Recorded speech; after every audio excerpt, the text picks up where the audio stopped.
Thank you so much, everyone, for attending this research workshop series today. Lost in the Gray, Gray Literature for Systematic Reviews.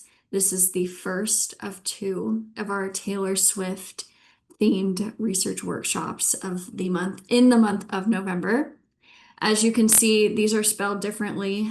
Gray literature is actually spelled with an EY. I do believe that's the British spelling. But since Taylor Swift is an American singer, she spells hers AY. So please ignore this for now. That is the correct spelling. But once again, thank you so much for attending. My name is Cayla Robinson. I am a health sciences librarian and I liaise to the College of Health Sciences. So if you're in my college, hello, welcome. Today we're going to be talking about gray literature for systematic reviews. So what is gray literature? Types of gray literature, where to find gray literature, and using gray literature for reviews is what we're going to cover today. I'm going to say the word gray literature probably 300 more times, so please bear with me. To begin, what is gray literature? Gray literature are non-traditionally published research outputs. They're also usually not peer-reviewed. Some types of gray literature are peer-reviewed. It just depends on the type. But for the most part, they are not published, not peer-reviewed research outputs. They can be found in professional organizations, government websites, databases, and in like institutional or data repositories. There are hundreds of kinds of gray literature. Yeah, hundreds for sure. Hundreds of kinds of gray literature, but some common types are dissertations, theses, conference abstracts and presentations or conference proceedings, white papers, preprints, data sets, and clinical trial registries. We are going to cover 5 different kinds today. We're obviously not going to be able to cover every single kind of gray literature because there's a lot of them. The ones that we're going to cover today are reports, data sets, dissertations and theses, clinical trial registries, and conference proceedings. Also, for about half of these slides, there's a hidden Taylor Swift if you can find her. Okay, so we covered what gray literature is. However, how to use it in evidence synthesis is a little bit of a tricky thing to kind of learn because there are so many types. The goal of evidence synthesis projects is to find and synthesize all published literature on a topic, or all literature on a topic, not just published literature. So the published literature are your scholarly works, your peer-reviewed articles, and then your unpublished or not published, not peer-reviewed literature is your gray literature. Gray literature is incredibly important for evidence syntheses because it helps to mitigate bias, in particular publication bias. So in a lot of research, people don't really like to publish null or negative hypotheses. So if you do research and you find that there's no statistically significant relationship or there's no outcome for this kind of study, a lot of journals don't like to publish that because it's not very punchy. It doesn't really, like, it offers information, but it doesn't really offer any like headlining type of information. So this is mostly in the past. Journals are now starting to publish more like replication studies, more studies that have no like statistically significant output. However, we're still kind of coming a long way with that. So including any kind of gray literature is incredibly important for that publication bias. We also want to provide study design diversity as well, if that is the goal of your review. So we're going to start now with the 5 main kinds of gray literature we're discussing today. The first thing is reports. Reports are materials that have been generated by government entities or professional organizations or even people in general, like special interest groups. Essentially, anyone can write a report. And there are a bunch of different kinds of reports, like white papers, epi reports, government studies, and even technical reports if you're in the more business or engineering side of things. So reports are really important, especially if you're doing like qualitative systematic reviews or scoping reviews. especially in the realm of public health, epi reports, CDC reports, things that talk about the way that diseases or disorders move through the populations is going to be really important to include in your evidence synthesis. Just because it's not peer reviewed does not mean that it does not contain quality information. Using reports and evidence synthesis in particular is essentially using, it's the same thing as using a scholarly peer-reviewed article. You're going to find the report, you're going to screen the report, you're going to extract data from the report the same way that you would extract data from your scholarly peer-reviewed work. If you are missing data from a report or it says to contact the authors for that data, you should contact the authors to request missing data if you can get your hands on it. This is going to be kind of a theme here, is contacting the authors of these gray literature pieces if there's missing data. And then we will talk about reporting near the end, but you will report reports on the right-hand side of your Prisma flowchart where you report that gray literature. So reports are structured similarly to your scholarly peer-reviewed article, but naturally they're not peer-reviewed. However, that doesn't mean that the data isn't worth synthesizing and doesn't need to be synthesized. You can find reports in a few different places. I have a few links here and there, but you can get these once the slide is out because there's just a lot of different places where you can find these gray literature materials. Reports can be found in government and organization websites, so public health organizations in particular, like the World Health Organization, the CDC. Even your local health department will have reports. Hospitals will have reports. So if you're looking for specific reports on like a different like location or county, you're not going to be able to like use those and find every single county report for review. But if you're doing like a disease or something of that nature, looking at those bigger websites will be really useful for your review. And then scholarly databases. There are reports in scholarly databases, and I'm going to do a live demo of one at the end of this slide deck, but Policy Commons is a good place to find reports, and this actually allows you to search those bigger public health organizations in one place, which is really useful. And then Web of Science also has the Policy Citation Index if you are wanting to look in multiple places. And then, of course, I would be remiss if I didn't talk about this, but it is okay to Google reports as long as you know what you're looking for and you report exactly what you're doing in your Google search. This is what Policy Commons looks like. We will be, like I said, using this later for the live demonstration, but you can see that it has organizations, publications, topics, and even modules, and some examples down here. Finance and small farms is one of their examples. Okay, data sets. I'm not going to cover this as much as Isaac is going to cover this in the next themed workshop in a couple of weeks, but I do want to talk about using them for systematic reviews in particular. Data sets are data created by different researchers, organizations, or special interest groups. This could be literally anyone. Literally anyone can create a data set on any topic and just keep that in a place where it is findable, searchable, usable.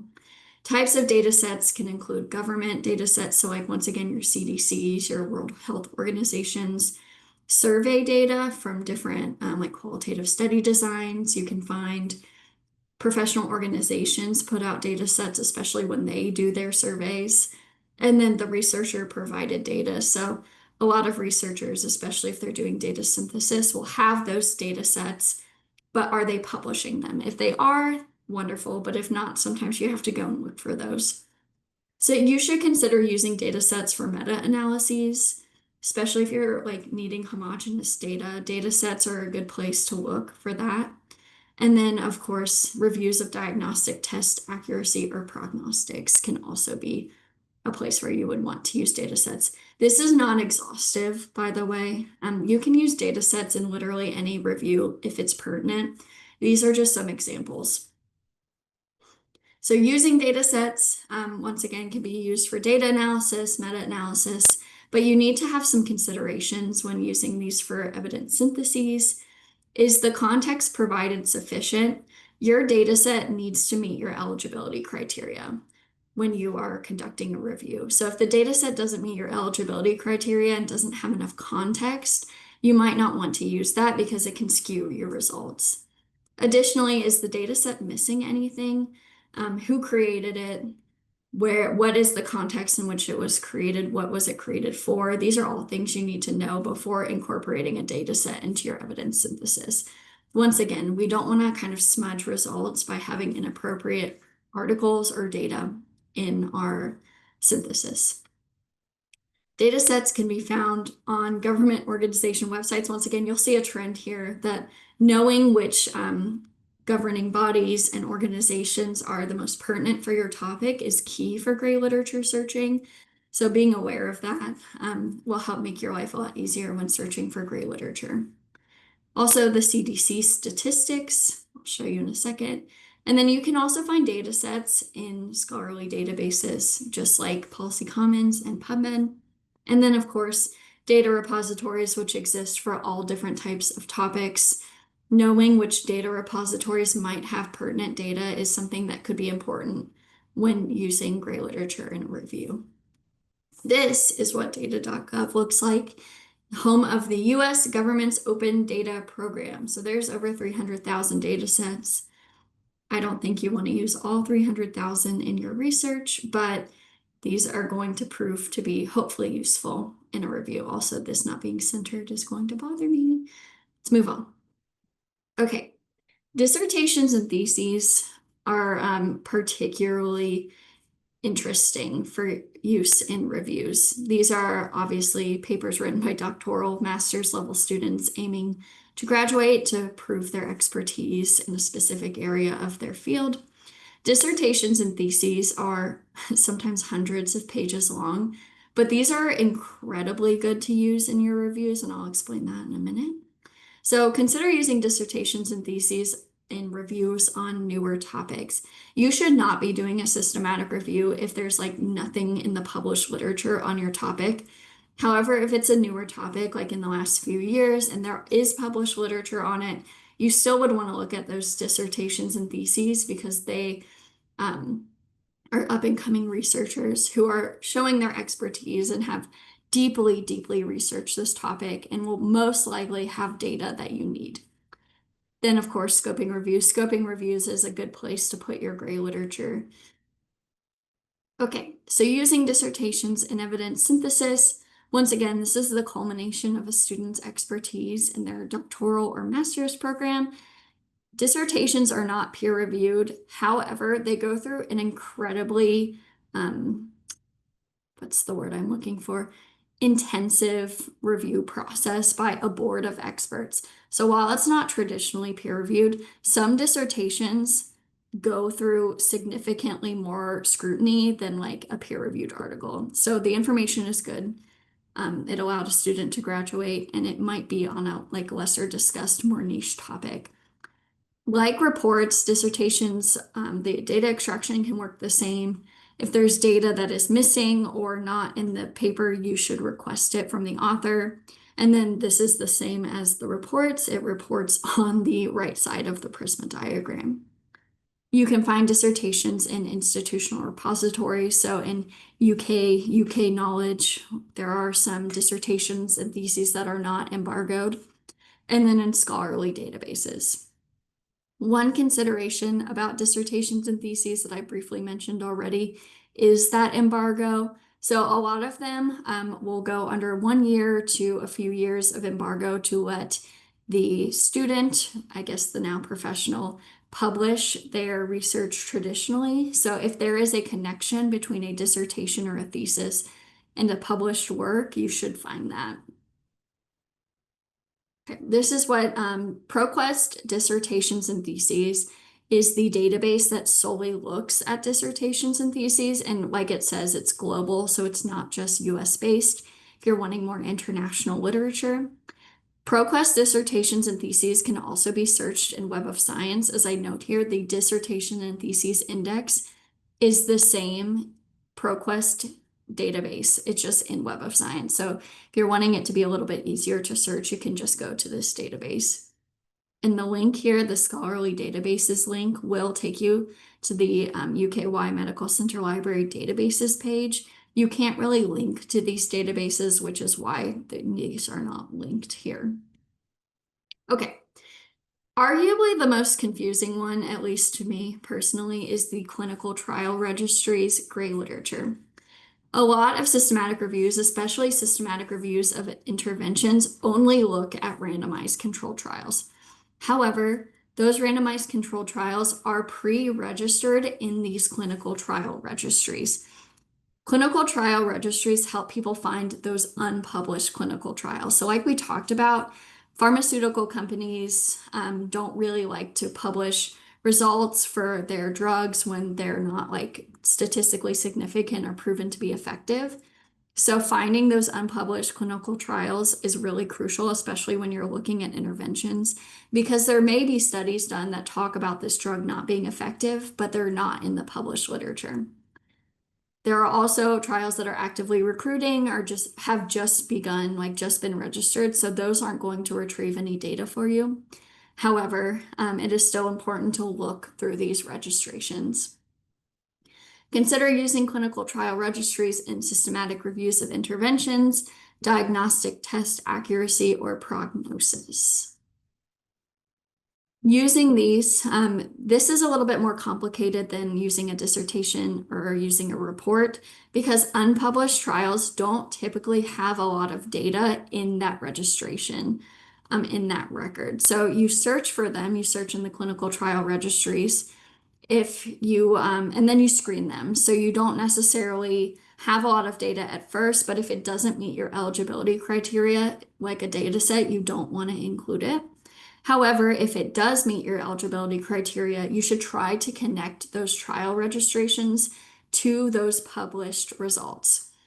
Some, like Cochrane Central and the clinicaltrials.gov, my apologies, clinicaltrials.gov, will have a section for the linked published articles to that registration, but that is author dependent. So if the author doesn't upload their published article to the trial registration, you're not going to see it. So you need to try to find these things because if it is published, then those two things are connected. But if it's not, you should then try to contact the author or the pharmaceutical company for their data to synthesize. I did read, I believe it was in the Bonato book that is in my references, which I'll talk about at the end. A research team actually filed an open records, like a Freedom of Information Act open records to get data from some of these unregistered clinical trials because they needed to synthesize it. I don't think you need to go that far necessarily, but contacting authors for that data can really like change your results and your reviews. Here's what the ICT International Clinical Trials Registry Platform, or the ICTRP, from the World Health Organization. This is also included in this Cochrane Central, but once again, if you just want to look in specific places, this is a good place to start. Okay, and then our last gray literature piece here are conference proceedings. So this is papers, lightning talks, posters, keynotes that are given at a conference. So the proceedings of the conference, kind of like reports and dissertations, you want to use these on newer topics or reviews on newer topics or scoping reviews for that kind of like hidden newer data. So using conference proceedings and evidence synthesis, data may be insufficient in the abstract. It is absolutely actually going to be insufficient in the abstract. So either getting your hands on the actual slide deck or the poster or the transcript of the talk will like provide that data. However, if you can't find it or it doesn't exist on the website, you're going to need to contact those authors once again to get that unpublished data. Additionally, if there is a conference proceeding, like a lightning talk where they discuss potentially publishing, you will want to try to find that paper as well. So a lot of this is connecting things to the published literature to make sure that your gray literature is that unpublished data.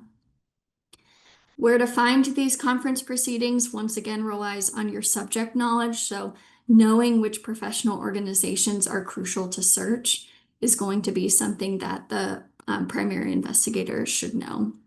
Additionally, there are conference proceedings in scholarly databases. Web of Science has two conference proceeding indices, one for science and one for, I believe, arts and humanities. So searching those, if this is a piece of gray literature that you would like in your review, is important. And then Embase has a ton of conference proceedings, a ton of conference abstracts. So once again, just knowing where to look is key. Finally, some people will upload their conference abstracts or their papers or their slide decks to institutional repositories or like author specific registrations, like B Press is an older one, but Scholars at UK might have some people's slides. So knowing once again that these things are all over the place and just attempting to find them is good. Okay. This is how you search the Web of Science Conference Proceedings Citation Index.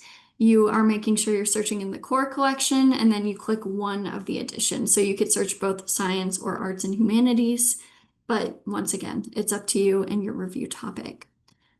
So those are the types of gray literature, some of the types of gray literature that can be used in your evidence synthesis project. However, we talked a lot about reporting, so using those reporting guidelines like Prisma. How do you do that? Let's discuss. Gray literature needs to be documented well for reproducibility. The entire point of a systematic review is to retrieve all known literature on a topic, but they also need to be reproducible. A lot of systematic reviews do not have the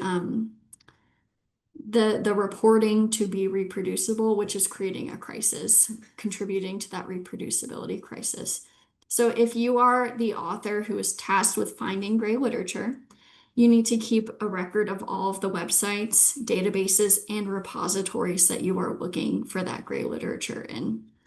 You should keep a running list of everywhere that you've searched, including what you've searched, so that you can report that later. And if someone wants to reproduce your systematic review, they know exactly what you did when you did it. At UK specifically, your librarians will not search the gray literature for you outside of those scholarly databases. Scholar Embase in particular, Web of Science, all of those scholarly databases have access to gray literature, and finding it there is not a problem at all. But your librarians are not going to be able to know and then go to every single one of your professional organizations to try to pull gray literature that way. As a subject expert, it is up to you to know where to look and what to look for in this instance. Additionally, on top of the how to report and what you should do to make sure that it's reproducible, this is the Prisma flow diagram. So everything we've discussed today gets reported on this right-hand side if you are looking for it in a different way. So if you find your gray literature on the left-hand side, or if you find your gray literature in scholarly databases, that will get reported on the left-hand side. If you go searching for it on your own, that is the right-hand side over here. So they want to know the websites, the organizations, and then citation searching is something completely not related to this discussion. But reporting it over here is key, so that way they know exactly how many you got from non-traditional searching methods. And then everything on this right-hand side goes to this bottom one. So reports of included studies is this side, and then studies included in the review is your traditional searching, your left-hand side. Okay, so in conclusion, evidence syntheses must have gray literature to mitigate bias. It is simply not really an option. All of the reporting guidelines, all of the methodologies discuss using gray literature. So using it and looking for it is important. The type of gray literature you use, though, is case dependent. So completely, there are so many different topics, so many different kinds of reviews. The topic that you choose to review will lend itself to different kinds of gray literature. Again, you do not need to use and actually should not use all kinds of gray literature, Gray literature searching is not systematic. For the most part, you can't really do a systematic gray literature search. So reporting everything that you're doing, everywhere you're looking, what you're searching for, what you got from those websites is crucial. But once again, you can't and you should not be looking for every single type of gray literature, especially if you're doing like a meta-analysis and a systematic review. And then my final note in the slide deck is if you are wanting to begin an evidence synthesis project and you want librarian help, you need to join our waitlist, which is not open right now. It will be open next year, but you will need to join our waitlist at least 2 to 3 months in advance. So that's just some pro tips from me to you. So I'm going to do a live demonstration really fast, and then I will open it up to questions. I don't see anything in the chat right now, which is good. So let's go to our library page. This, if you've never been here before, is our Medical Center Library homepage.